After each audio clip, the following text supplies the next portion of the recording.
സകലത്തിൻ്റെയും സൃഷ്ടാവും പിതാവുമായ ദൈവത്തിൻ്റെയും കർത്താവായ യേശു ക്രിസ്തുവിൻ്റെയും നാമത്തിൽ ഏവർക്കും സ്നേഹവന്ദനം.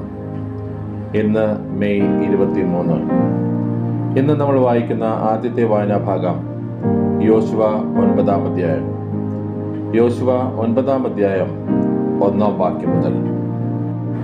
എന്നാൽ ഹിത്യർ, അമോര്യർ, കനാന്യർ, പെരിസ്യർ, ഹിവ്യർ, യെബൂസ്യർ എന്നിങ്ങനെ യോർദാനിക്കരെ മലകളിലും താഴ്വരകളിലും ലബാനോനെതിരെ വലിയ കടലിന്റെ തീരങ്ങളിലുമുള്ള രാജാക്കന്മാരൊക്കെയും വസ്തുത കേട്ടപ്പോൾ യോശുവയോടും ഇസ്രായേലിനോടും യുദ്ധം ചെയ്യുവാൻ ഏക മനസ്സോടെ യോജിച്ചു.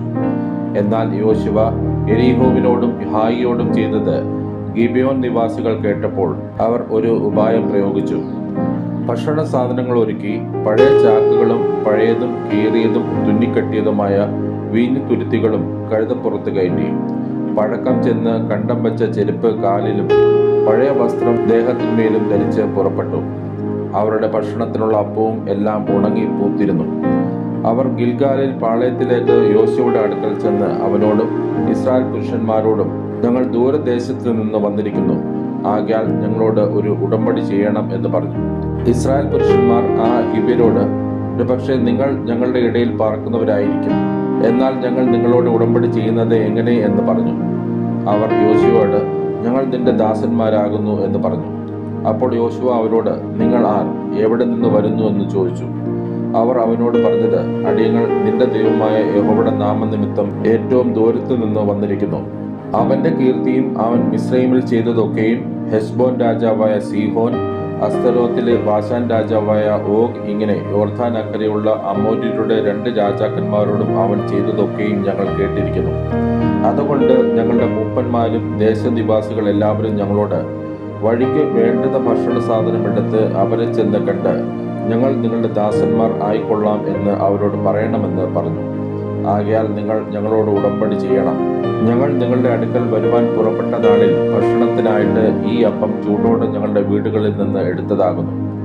ഇപ്പോൾ ഇതാ അത് ഉണങ്ങി പൂത്തിരിക്കുന്നു. ഞങ്ങൾ വീഞ്ഞ് നിറച്ചു കൊണ്ടുവന്ന ഈ തുരുത്തികൾ പുത്തനായിരുന്നു, ഇപ്പോൾ ഇതാ അവ കീറിയിരിക്കുന്നു. ഞങ്ങളുടെ ഈ വസ്ത്രവും ചെരുപ്പും അതിദീർഘയാത്രയാൽ പഴക്കമായും ഇരിക്കുന്നു.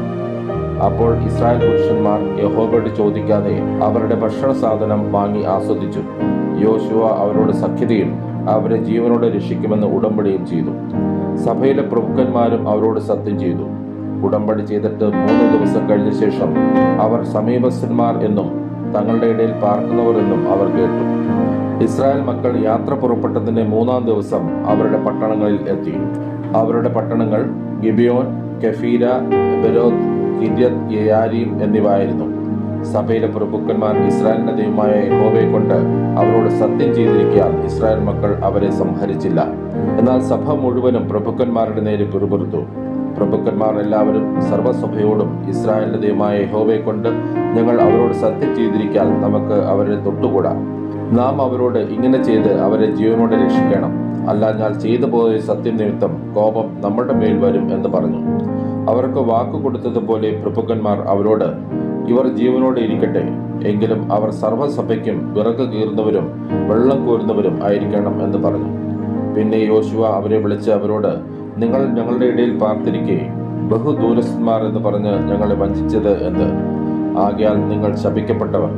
എന്റെ ദൈവത്തിന്റെ ആലയത്തിന് വേണ്ടി വിറക് കീറുന്നവരും വെള്ളം കോരുന്നവരുമായ അടിമകൾ നിങ്ങളിൽ ഒരിക്കലും ഇല്ലാതിരിക്കുകയില്ല എന്ന് പറഞ്ഞു.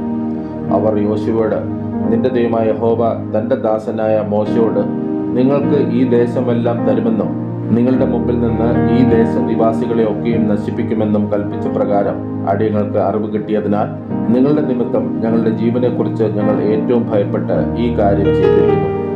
ഇപ്പോൾ ഇതാ ഞങ്ങൾ നിന്റെ കയ്യിലിരിക്കുന്നു, നിനക്ക് ഹിതവും യുക്തവുമായി തോന്നുന്നത് പോലെ ഞങ്ങളോട് ചെയ്തു കൊള്ളുക എന്ന് ഉത്തരം പറഞ്ഞു. അങ്ങനെ അവൻ അവരോട് ചെയ്തു. ഇസ്രായേൽ മക്കൾ അവരെ കൊല്ലാതെ വണ്ണം അവരുടെ കയ്യിൽ നിന്ന് അവരെ രക്ഷിച്ചു. അന്ന് യോശുവ അവരെ സഭയ്ക്കും യഹോവ തിരഞ്ഞെടുക്കുന്ന സ്ഥലത്ത് അവന്റെ യാഗപീഠത്തിനും വേണ്ടി വിറക് കീറുന്നവരും വെള്ളം കോരുന്നവരുമായി നിയമിച്ചു. അങ്ങനെ ഇന്ന് വരെയും ഇരിക്കുന്നു. ഇന്ന് നമ്മൾ വായിക്കുന്ന 2-ാമത്തെ വായനാഭാഗം യെശയ്യാപ്രവാചകന്റെ പുസ്തകം 13-ാം അധ്യായം. യെശയ്യാപ്രവാചകന്റെ പുസ്തകം 13-ാം അധ്യായം 1-ാം വാക്യം മുതൽ. ആമോസിന്റെ മകനായ യെശയ്യാവ് ബാബേലിനെ കുറിച്ച് ദർശിച്ച പ്രവാചകം. മൊട്ടക്കുന്നിന്മേൽ കൊടി ഉയർത്തുവിൻ. അവർ പ്രഭുക്കന്മാരുടെ വാതിലുകൾക്കകത്ത് കടക്കേണ്ടതിന് ശബ്ദമുയർത്തി അവരെ കൈകാട്ടി വിളിപ്പിൻ. ഞാൻ എന്റെ വിശുദ്ധീകരിക്കപ്പെട്ടവരോട് കൽപ്പിച്ചു, ഗർഭത്തോടെ ഉല്ലസിക്കുന്ന എന്റെ വീരന്മാരെ ഞാൻ എന്റെ കോപത്തെ നിവർത്തിക്കേണ്ടതിന് വിളിച്ചിരിക്കുന്നു. ബഹുജനത്തിന്റെ ഘോഷം പോലെ പർവ്വതങ്ങളിൽ പുരുഷാരത്തിന്റെ ഒരു ഘോഷം, കൂടിയിരിക്കുന്ന ജാതികളുടെ രാജ്യങ്ങളുടെ ആരവം. സൈന്യങ്ങളുടെ യഹോവ യുദ്ധസൈന്യത്തെ പരിശോധിക്കുന്നു. ദേശത്തെയൊക്കെയും നശിപ്പിപ്പാൻ ദൂരദേശത്തു നിന്നും ആകാശത്തിന്റെ അറ്റത്തു നിന്നും യഹോവയും അവന്റെ കോപത്തിന്റെ ആയുധങ്ങളും വരുന്നു. യഹോവയുടെ ദിവസം സമീപിച്ചിരിക്കൊണ്ട് മുറയിടുവിൻ. അത് സർവശക്തങ്ങളിൽ നിന്ന് സർവനാശം പോലെ വരുന്നു. അതുകൊണ്ട് എല്ലാ കൈകളും തളർന്നു പോകും, സകല ഹൃദയവും ഉരുകിപ്പോകും. അവർ ഭ്രമിച്ചു പോകും, വേദനയും ദുഃഖവും അവർക്ക് പിടിപെടും. നോവ് കിട്ടിയ സ്ത്രീയെപ്പോലെ അവർ വേദനപ്പെടും. അവർ അന്യോന്യം തുറച്ചു നോക്കും, അവരുടെ മുഖം ജ്വലിച്ചിരിക്കും. ദേശത്തെ ശൂന്യമാക്കുവാനും പാപികളെ അതിൽ നിന്ന് മുടിച്ചു കളവാനും യഹോവയുടെ ദിവസം ക്രൂരമായിട്ട് ക്രോധത്തോടും അതികോപത്തോടും കൂടെ വരുന്നു. ആകാശത്തിലെ നക്ഷത്രങ്ങളും നക്ഷത്രരാശികളും പ്രകാശം തരികയില്ല. സൂര്യൻ ഉദയത്തിങ്കിൽ തന്നെ ഇരുണ്ടുപോകും, ചന്ദ്രൻ പ്രകാശം നൽകുകയുമില്ല. ഞാൻ ഭൂതലത്തെ ദോഷം നിമിത്തവും ദുഷ്ടന്മാരെ അവരുടെ അകൃത്യം നിമിത്തവും സന്ദർശിക്കും. അഹങ്കാരികളുടെ ഗർവത്തെ ഞാൻ ഇല്ലാതെയാക്കും, ഉഗ്രന്മാരുടെ നിഗളത്തെ താഴ്ത്തും. ഞാൻ ഒരു പുരുഷനെ തങ്കത്തെക്കാളും ഒരു മനുഷ്യനെ ഓഫിർ തങ്കത്തെക്കാളും ദുർലഭമാക്കും.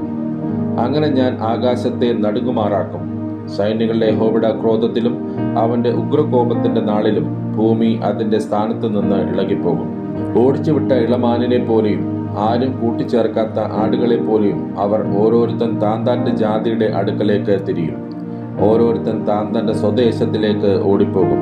കണ്ടുകിട്ടിയവനെയൊക്കെയും കുത്തിക്കൊല്ലും, പിടിപ്പെടുന്നവനൊക്കെയും വാളാൽ വീഴും. അവർ കാണുക അവരുടെ ശിശുക്കളെ അടിച്ച് തകർത്ത് കളയും, അവരുടെ വീടുകളെ കൊള്ളയിടും, അവരുടെ ഭാര്യമാരെ അപമാനിക്കും. ഞാൻ മേദ്യരെ അവർക്ക് വിരോധമായി ഉണർത്തും. അവർ വെള്ളിയെ കാര്യമാക്കുകയില്ല, പൊന്നിൽ അവർക്ക് താല്പര്യവുമില്ല. അവരുടെ വില്ലുകൾ യുവാക്കളെ തകർത്ത് കളയും. ഗർഭഫലത്തോട് അവർക്ക് കരുണ തോന്നുകയില്ല, പൈതങ്ങളെയും അവർ ആദരിക്കുകയില്ല. രാജ്യങ്ങളുടെ മഹത്വവും കൽദേരുടെ പ്രശംസാലങ്കാരവുമായ ബാബേൽ ദൈവം സോദോമിനെയും ഗോമോറയെയും മറിച്ചു കളഞ്ഞതുപോലെ ആയിത്തീരും. അതിൽ ഒരു നാളും കുടിപ്പാർക്കുണ്ടാകുകയില്ല. തലമുറ തലമുറയോളം അതിൽ ആരും വസിക്കുകയുമില്ല. അറബിക്കാരൻ അവിടെ കൂടാരമടിക്കുകയില്ല. ഇടയന്മാർ അവിടെ ആടുകളെ കിടത്തുകയുമില്ല. മരുമൃഗങ്ങൾ അവിടെ കിടക്കും. അവരുടെ വീടുകളിൽ മൂങ്ങാൻ നിറയും. ഒട്ടകപക്ഷികൾ അവിടെ പാർക്കും. ഭൂതങ്ങൾ അവിടെ നൃത്തം ചെയ്യും. അവരുടെ അരമനകളിൽ ചെന്നായ്ക്കളും അവരുടെ മനോഹര മന്ദിരങ്ങളിൽ കുറുനരികളും ഓളിയിടും. അതിന്റെ സമയം അടുത്തിരിക്കുന്നു, അതിന്റെ കാലം ദീർഘിച്ചു പോകുകയുമില്ല. ഇന്ന് നമ്മൾ വായിക്കുന്ന മൂന്നാമത്തെ വായനാഭാഗം അപ്പോസ്തലനായ പൗലോസ് തിമോഥെയോസിന് എഴുതിയ 1-ാം ലേഖനം 4-5 അധ്യായങ്ങൾ. അപ്പോസ്തലനായ പൗലോസ് തിമോഥെയോസിന് എഴുതിയ 1-ാം ലേഖനം 4-ാം അധ്യായം 1-ാം വാക്യം മുതൽ. എന്നാൽ ഭാവി കാലത്ത് ചിലർ വ്യാജാത്മാക്കളെയും ഭൂതങ്ങളുടെ ഉപദേശങ്ങളെയും ആശ്രയിച്ച് ഭോഷ്ക് പറയുന്നവരുടെ കപടത്താൽ വിശ്വാസം ത്യജിക്കും എന്ന് ആത്മാവ് തെളിവായി പറയുന്നു.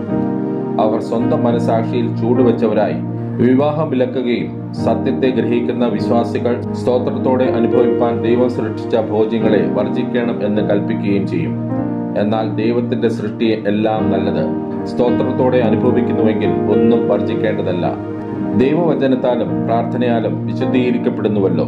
ഇത് സഹോദരന്മാരെ ഗ്രഹിപ്പിച്ചാൽ നീ അനുസരിച്ച വിശ്വാസത്തിന്റെയും സതുപദേശത്തിന്റെയും വചനത്താൽ പോഷണം ലഭിച്ച് ക്രിസ്തുയേശുവിന് നല്ല ശുശ്രൂഷകൻ ആകും. ഭക്തിവിരുദ്ധമായ കിഴവിക്കഥകളെ ഒഴിച്ച് ദൈവഭക്തിക്ക് തക്കവണ്ണം അഭ്യാസം ചെയ്യുക.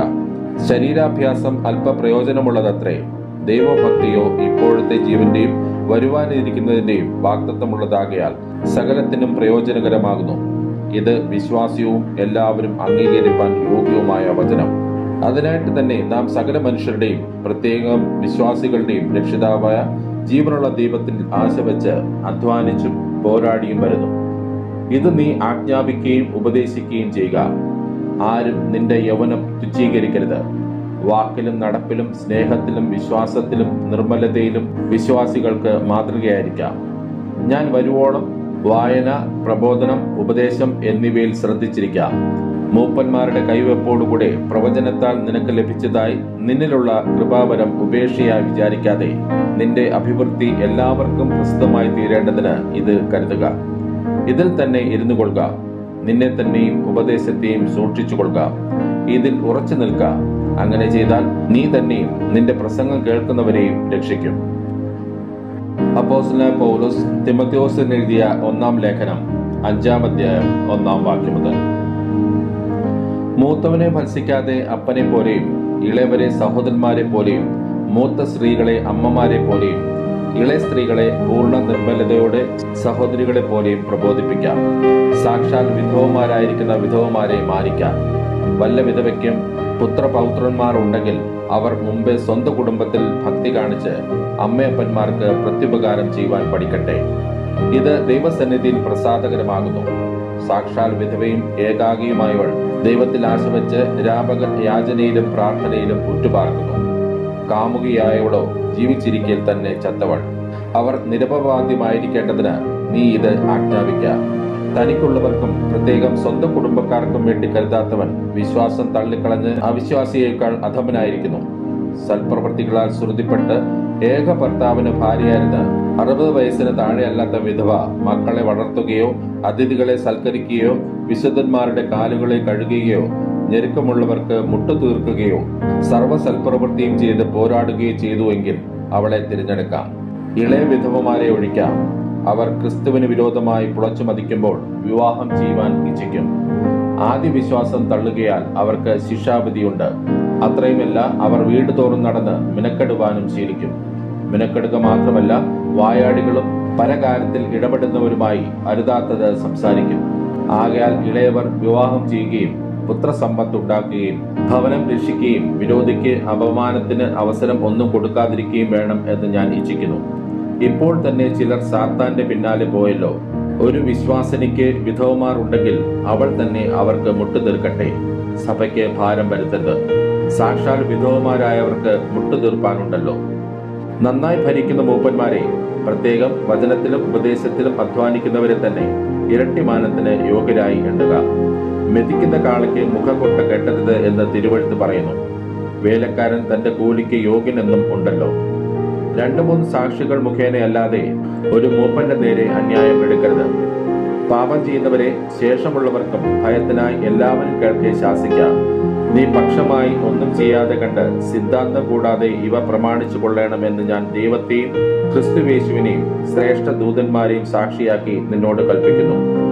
യാതൊരുത്തിന്റെ മേലും വേഗത്തിൽ കൈവയ്ക്കരുത്. അന്യന്മാരുടെ പാപങ്ങളിൽ ഓഹരിക്കാരാകുകയുമരുത്.